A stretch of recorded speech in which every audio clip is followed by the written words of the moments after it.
Setakat 2026 kita dah tengok 3 kes profil tinggi. Yang pertama pada bulan ini, esok hari dia punya hari keterangannya. Jadi yang pertama dia kes dana 13 juta ringgit Malaysia yang melibatkan pengerusi sebuah NGO dan isterinya, dan berjaya memindahkan wang berkenaan kepada akaun milik peribadinya dan 8 akaun syarikat.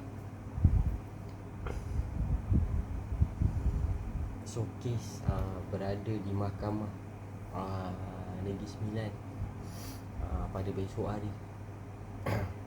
Yang kedua ialah kes dana zakat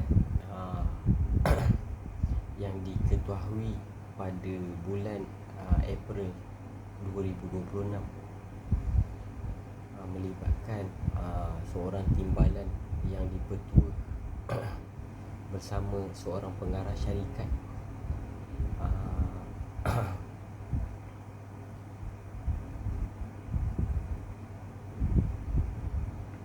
Dan kes ini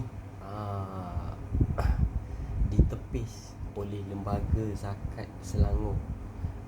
Jadi besok kita akan study sikit kan, kenapa, macam mana Lembaga Zakat Selangor boleh cacah merba juga dalam tu juga. Okay, besok kita akan cari. Alright.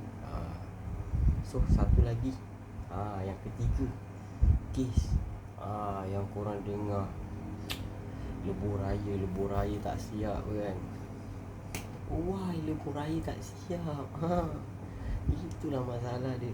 Jadi lebuh raya tak siap ni kan, kes sukuk lebuh raya di mana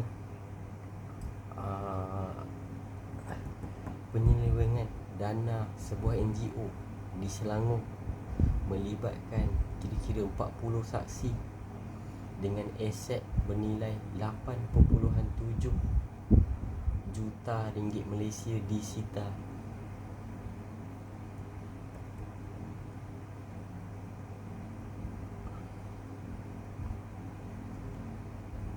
Sebanyak 13 akaun persendirian melibatkan melebihi 2 juta ringgit Malaysia dibekukan disebabkan penyelewengan dana orang awam.